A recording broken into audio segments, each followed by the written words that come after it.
Bueno, acompáñeme a Segunda de Timoteo,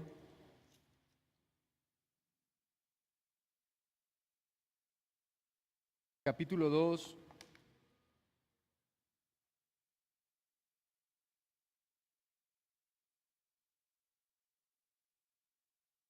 versículo 20.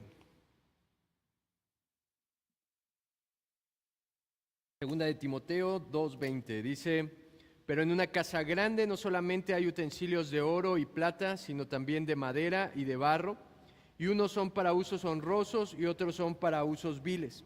Así que si alguno se limpia de estas cosas, será instrumento para honra, santificado, útil al Señor y dispuesto para toda buena obra. Huye también de las pasiones juveniles y sigue la justicia, la fe, el amor y la paz, con los que de corazón limpio invocan al Señor. Pero desecha las cuestiones necias e insensatas, sabiendo que engendran contiendas, porque el siervo del Señor no debe ser contencioso, sino amable para con todos, apto para enseñar, sufrido, que con mansedumbre corrija a los que se oponen, por si quizá Dios les conceda que se arrepientan para conocer la verdad y escapen del lazo del diablo en que están cautivos a voluntad de él. Bueno, hablábamos de que esta porción, el tema principal es los utensilios útiles, o los instrumentos de honra. Y dice, en una casa grande hay dos tipos de instrumentos, unos que son para usos honrosos y otros que son para usos viles. Esta escritura está hablando de la casa de Dios, de lo que es la iglesia, y hay personas que son utilizadas de manera honrosa por Dios y hay personas que son utilizadas para usos viles. ¿Qué determina si yo soy utilizado para cosas de honra o cosas viles? Nuestra vida, la manera en la que vivimos nuestra vida cristiana.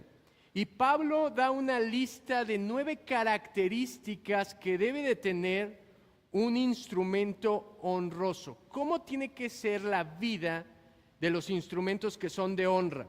Número 1, vea, un instrumento limpio, una vida limpia, perdón.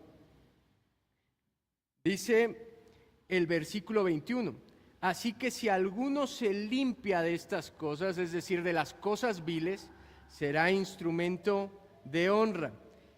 La siguiente característica es una vida santa. El apóstol Pablo dice santificado, una vida santa. Y la tercera característica es una vida útil, dice útil al Señor. Y esas son las 3 características que nosotros vimos la semana pasada. Una vida limpia, una vida santa y una vida útil. Ahora vamos a ver la cuarta característica que enlista Pablo, y es una vida fructífera. Vea cómo dice, versículo 21, ahí estoy, y dispuesto para toda buena obra. Alguien que es útil está dispuesto para toda buena obra.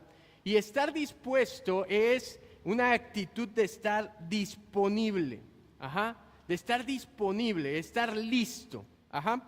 Y fíjese, esto quiere decir que nosotros, si queremos ser instrumentos de honra, tenemos que estar preparados en voluntad y actitud. Cuando tú preguntas en la iglesia, ¿quién quiere servir? Muchos quieren servir, pero no todos lo hacen con la actitud correcta, ¿verdad? Todos se apuntan al principio, pero no tienen la actitud de perseverancia a lo mejor. Todos se quieren anotar y dicen, no, yo sí quiero servir a mi prójimo, pero cuando vienen los trancazos, cuando vienen las fricciones, entonces ahí la actitud ya no creen que debemos de soportarnos unos a otros, como dice la palabra, sino ahí ya empezamos a dejar de mostrar el fruto del Espíritu Santo en nosotros. Ahora, si nosotros queremos tener una vida dispuesta para toda buena obra, nosotros evidentemente tenemos que ser creyentes, porque cuando nosotros creímos, el Espíritu Santo dice que repartió a los creyentes una diversidad de dones, de acuerdo a lo que Él quiso. Entonces, fíjese, el Espíritu Santo nos capacita para servir, nos santifica y nos ha dado esos dones para que nosotros podamos traer fruto en la iglesia de Jesucristo. Todo don que el Espíritu Santo nos da no es para que lo usemos para lucir nosotros, o no es para que nosotros nos sintamos así de, ay, mira qué espiritual soy o qué ungido soy. Dice que todo don dado por el Espíritu Santo es para la edificación de la iglesia.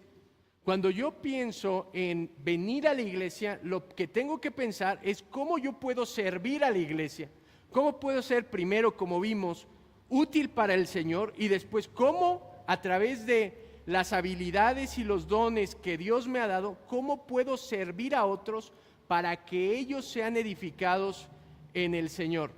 Y fíjese, la habilidad es un talento, o más bien el talento sería la habilidad o la capacidad que nosotros tenemos para desarrollar una actividad.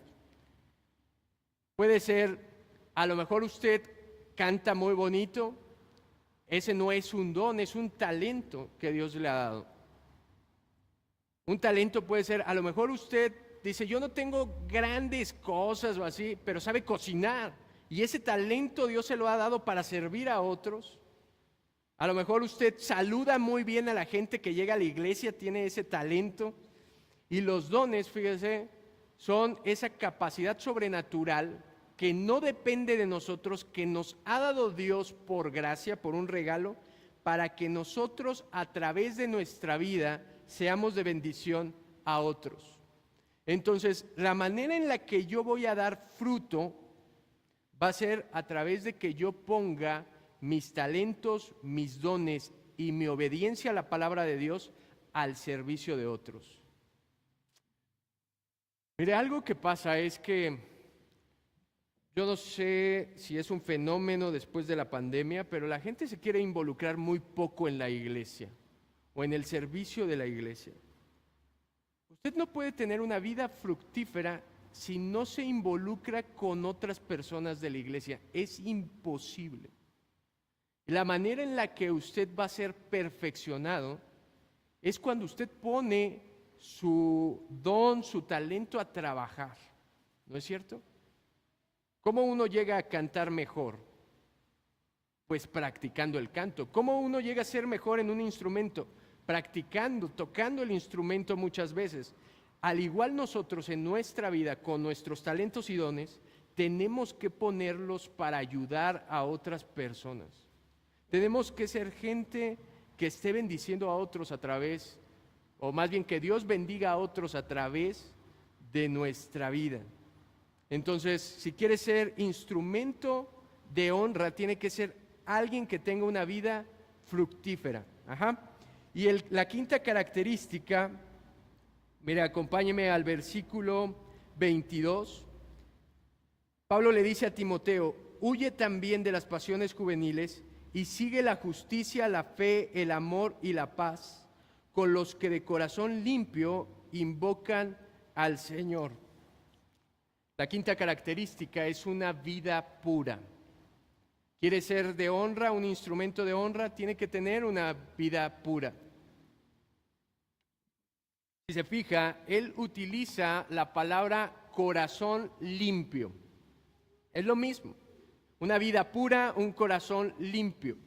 Ahora, yo no sé si usted conocía que en el Antiguo Testamento, cuando los judíos se referían al corazón, no se referían a los sentimientos, porque a eso decían las entrañas, sino el corazón, ellos se referían a la mente, a la torre de control de todos nuestros pensamientos, de nuestras decisiones, de nuestra voluntad, de nuestra conciencia.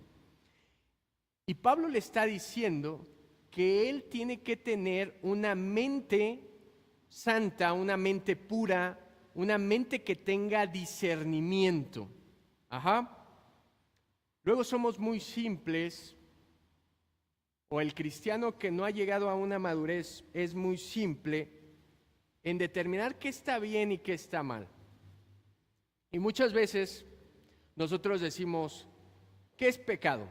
Y ya nos dicen, esto es pecado. Y queremos llegar hasta el límite de esa situación y ponemos nuestra vida en riesgo llegando así de, bueno, hasta esta línea es pecado, bueno, pues me pongo aquí al ladito y trato de forzar lo más que pueda y de tolerar lo más que pueda en mi vida para, no sé, no comprometerme, no salir de mi confort, no verme religioso. Pero la Escritura dice, sobre toda cosa guardada, guarda tu ¿qué? Tu corazón, porque de él mana la vida. Si nosotros queremos ser utensilios de honra, tenemos que tener discernimientos para el bien y para el mal, para lo que me conviene y lo que no me conviene. Vea cómo él le dice, si no me equivoco, 5 cosas de cómo puede mantener su mente, su vida pura. Primero le dice, huye también de las pasiones juveniles. Esta palabra huye en el griego es puego, que significa fugitivo. Significa fugitivo. Significa huir de manera que salves tu vida. Cuando hablamos de un fugitivo, usted no se imagina a alguien que está huyendo así porque un día se le ocurrió, sino a alguien que está tratando de guardar su vida, de salvar su vida y que está ante un peligro. Ahora, el problema es que muchas veces nosotros no vemos el pecado como un peligro letal para nuestra vida. Pero fíjese cómo alguien que quiere ser un instrumento de honra entiende realmente lo que es el peligro del pecado.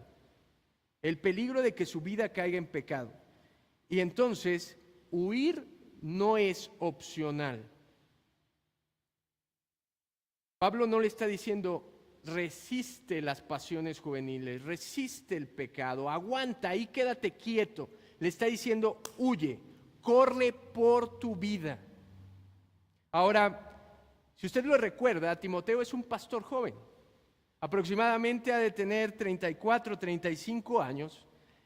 Y esta recomendación que le hace es porque él todavía no ha llegado a los años altos de madurez. Y está viviendo todas las pasiones que tiene un joven.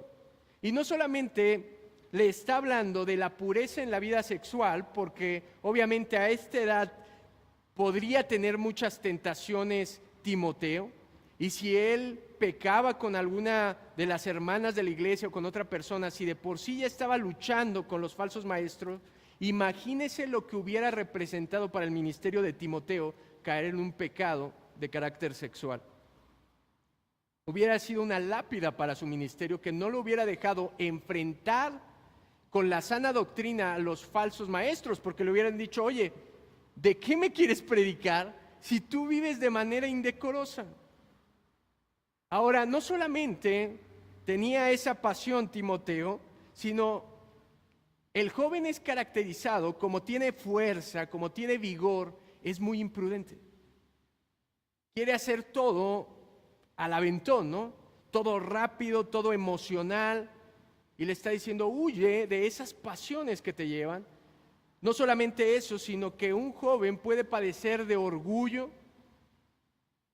Entonces, todo eso es lo que Timoteo tenía que evitar en su ministerio, porque Pablo quería que fuera un instrumento de honra.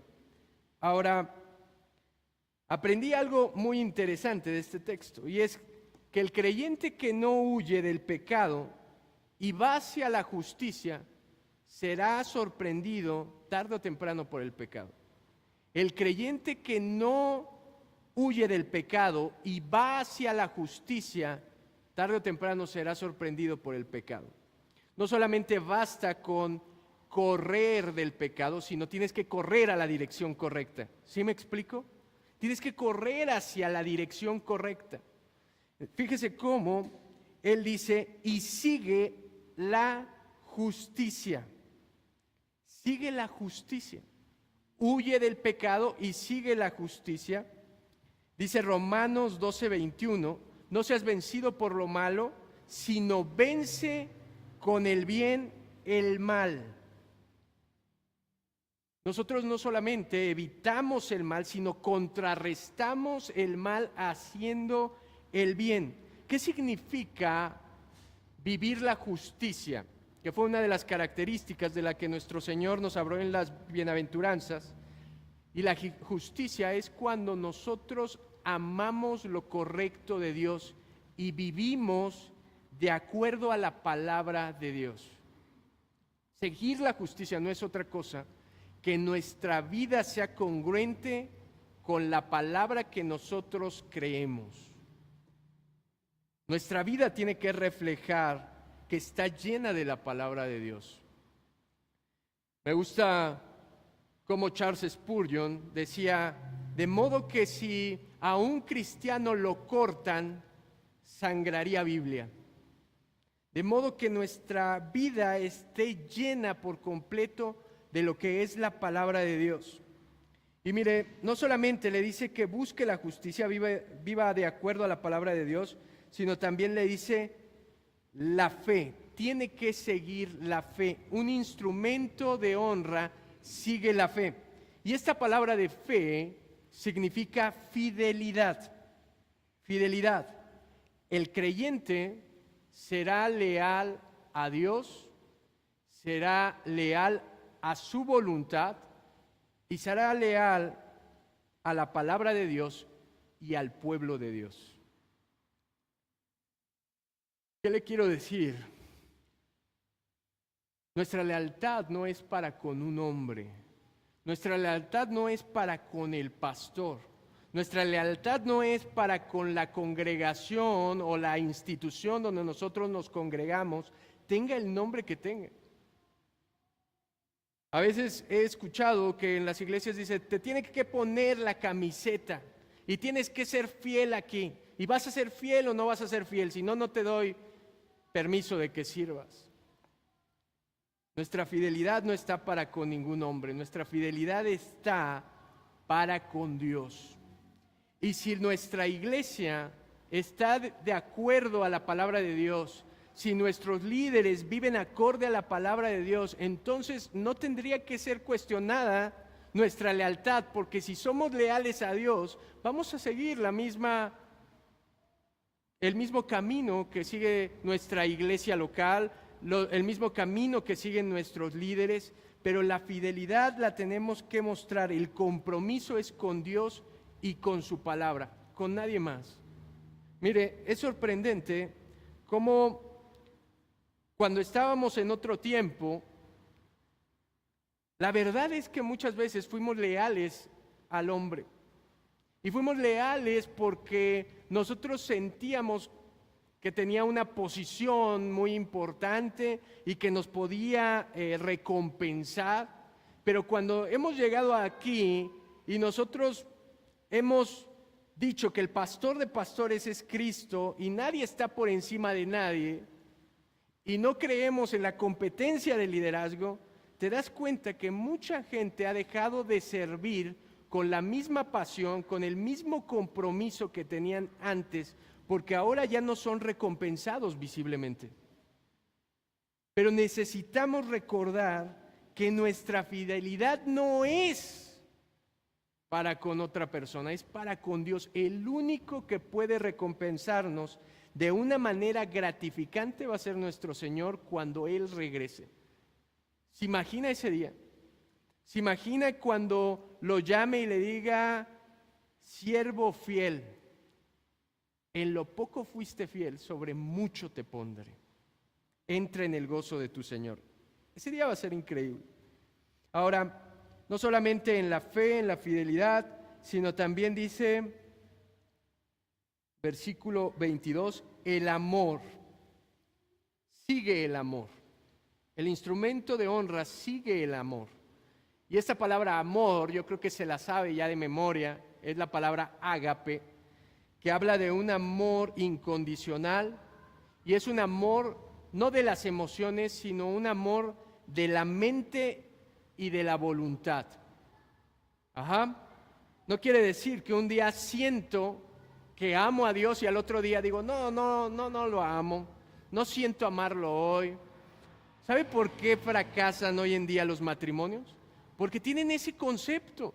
de que debo de sentir algo, debo de sentir servir a mi esposa, debo de sentir servir a mi esposo, debo de sentir ganas de hablarle. No es cierto. Somos matrimonios imperfectos, somos hombres, mujeres imperfectas que la riegan, que nos enojamos y que todos, y verdad que muchas veces no tenemos ganas de hablarle a nuestra esposa o nuestro esposo.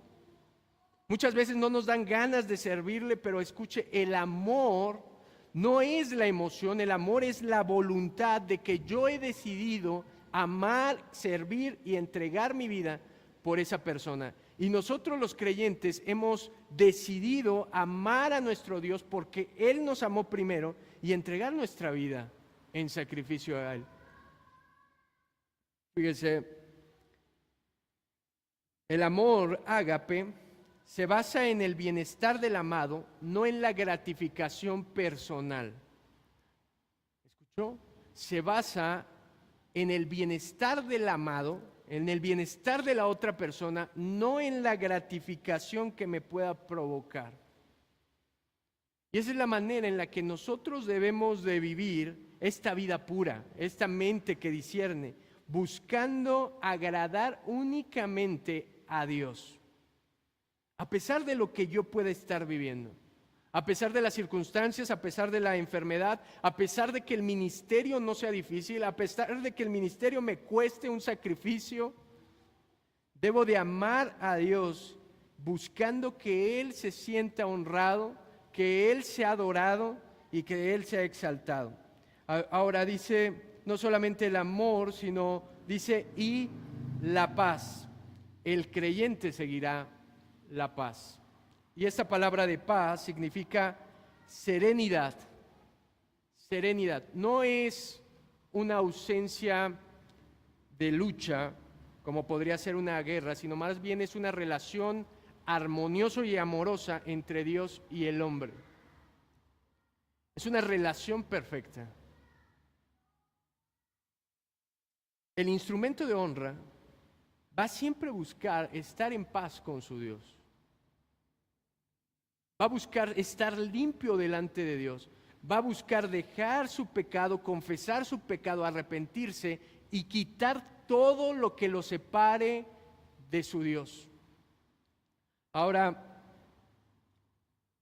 fíjese cómo él termina diciendo en el versículo 22, con los que de corazón limpio invocan el nombre del Señor.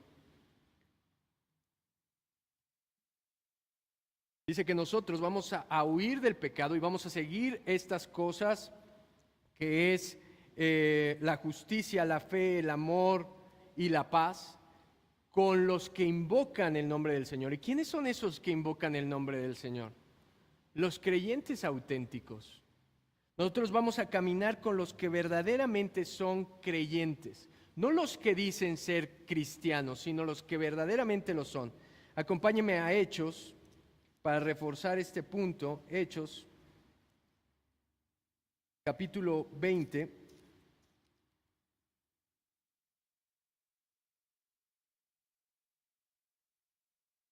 Versículo 29.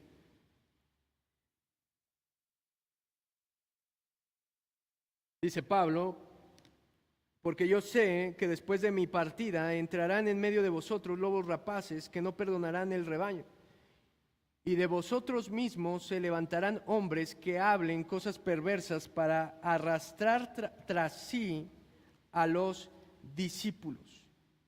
Recuerde que en la carta de 2 Timoteo, esto estaba infestada la iglesia de Éfeso de falsas enseñanzas. Y lo que le está pidiendo aquí, que camine con los que invocan el nombre del Señor, es aléjate de todos aquellos que enseñan el error, de que enseñan las falsas enseñanzas, aléjate de los falsos maestros y camina con los que verdaderamente están buscando la palabra de Dios, están buscando vivir una vida pura. Y dice, regresemos a 2 de Timoteo,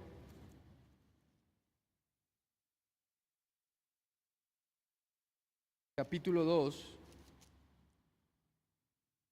y termina con esta frase que dice, con los que versículo 22, con los que de corazón limpio invocan el nombre del Señor. No todos invocan el nombre del Señor, no todos los que invocan el nombre del Señor le sirven y le obedecen. ¿Se acuerda de esa escritura tan dura que el Señor Jesús dijo: no todo el que me dice Señor, Señor, es mi discípulo? En aquel día vendrán y me dirán: Señor, Señor, en tu nombre hicimos esto, en tu nombre hicimos lo otro. Y yo les diré: no los conocí, apartaos de mí, hacedores de maldad. Apártense de mí, gente que vive como si no existiera Dios, como si no hubiera la ley de Dios, aunque esos mismos fueron los que dijeron Señor. Está el trigo y la cizaña creciendo juntamente, y nosotros, si queremos una vida pura, tenemos que tener el discernimiento de saber con quién nos tenemos que relacionar, y eso nos convierte en esos instrumentos de honra. Y quiero hablarle de la última característica de esta noche. En el versículo 23 dice: pero desecha las cuestiones necias e insensatas, sabiendo que engendran contiendas. La sexta característica es una vida sabia. ¿Quiere ser instrumento de honra? Tiene que vivir una vida sabia. Una vida sabia. Una vida que se aparta, que guarda su vida. Porque fíjese cómo dice: pero desecha las cuestiones necias e insensatas. Una vez que usted está ahí juntándose o caminando junto a los que invocan el nombre del Señor y le sirven con un corazón limpio, usted tiene que desechar por completo a los otros. Y entonces, una mente, fíjese, una mente que no discierne es alguien que es presa de ser engañado y confundido por las cosas malas. Acompáñeme a Efesios, o déjeme leerle Efesios, capítulo 4, versículo 14. Dice: para que ya no seáis niños fluctuantes, llevados por doquier de todo viento de doctrina, por estratagema de hombres, que para engañar emplean con astucia las artimañas del error. Pero creo que aquí la mayoría maneja, ¿verdad? O todos manejan. O manejaban, ¿verdad? ¿Quién sabe? Pero fíjese, ¿sabía que los carros, o se ha dado cuenta que su carro tiene algo que es un filtro? En varias partes de los carros hay filtros, ¿no es cierto? ¿Y para qué sirve un filtro? Ajá, para no dejar pasar las impurezas, los objetos que pueden causarle un daño al motor o pueden causarle un daño a la pieza donde está el filtro. ¿Sabe que los cristianos deberíamos de tener en nuestra mente ese filtro? Deberíamos de ser tan sabios que discernimos qué puede entrar a nuestra mente y qué no. ¿Qué cosas valen la pena hablar y qué cosas no? Fíjese, si nosotros no tenemos un filtro, nuestra mente se va a ver afectada por todo lo que deje pasar, por todas las conversaciones en las que usted se involucre y no valgan la pena y no exalten a Dios y no lo lleven a una solución de amar a Dios o ser más obediente a su palabra. Eso le va a afectar en su mente. Proverbios 18:2 nos enseña precisamente eso. Se lo voy a leer. Dice: no toma placer el necio en la inteligencia, sino en que su corazón se descubra. Y fíjese el versículo 6. Los labios del necio traen contienda y su boca los azota llama. ¿Sabe qué hace el necio? Habla cualquier tontería. Y lo que nos está pidiendo Proverbios es que nos alejemos de esas conversaciones que no edifican, que contaminan y que pueden llevarnos a desviarnos de nuestra fe. Muchos creyentes dejan de estudiar la Biblia y han sido presa de toda clase de enseñanzas y prácticas falsas que corrompen y nos hace caer en situaciones necias e insensatas sin que nos demos cuenta. ¿Cuántas veces hemos repetido cosas que nos han enseñado en la iglesia y ni siquiera sabemos si sí está en la Biblia o no está en la Biblia? Si es lo que realmente dice la Biblia o no es lo que dice la Biblia. Pero a veces, porque nosotros hemos escuchado al pastor repetir esas cosas una y otra vez, nosotros repetimos las mismas cosas. Y mire, lo más triste es que muchas veces los líderes de la iglesia, los mismos líderes, fomentan que no estudiemos la palabra de Dios.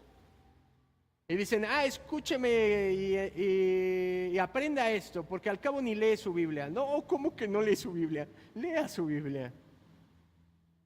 Mire, esa palabra de necias es muy fuerte. Significa cosas torpes, tontas o estúpidas.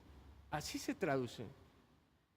Y la palabra insensatas, que viene ahí, es cosas ignorantes y sin información. Pablo no está pidiendo que nosotros no tengamos debates o discusiones sobre la vida, sobre la Biblia, con creyentes o incrédulos, ¿sí? No está diciendo, bueno, si alguien, un incrédulo, un día te agarra en la calle y te dice, yo no creo en Dios, tú digas, no voy, como no crees, no te voy a explicar. O que alguien diga, oye, yo creo que esto dice la Biblia, y que tú digas, como no estás de acuerdo conmigo, pues no voy a hablar contigo. Eso no es lo que está diciendo Pablo. Lo que está diciendo es que desechemos las discusiones que son improductivas, que lo único que generan son contiendas. Yo lo he dicho, yo no creo que yo tenga una interpretación perfecta de todas las cosas. Trato de prepararme lo mejor posible para interpretar adecuadamente la palabra de Dios. Y si alguien opina diferente a mi interpretación, yo no puedo cerrarme y decir no, porque mi obediencia no está sujeta a mi interpretación, está sujeta a la Escritura.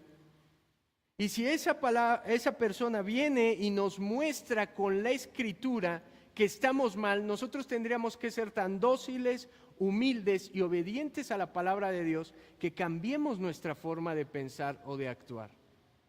Pero cuando lo único que quiere la gente es discutir, es cuestionar a Dios, es faltarle al respeto a la Biblia, nosotros no debemos de participar de esas conversaciones. Cuando nosotros veamos que la persona que tenemos enfrente no está dispuesta a obedecer la palabra de Dios, ahí se acaba.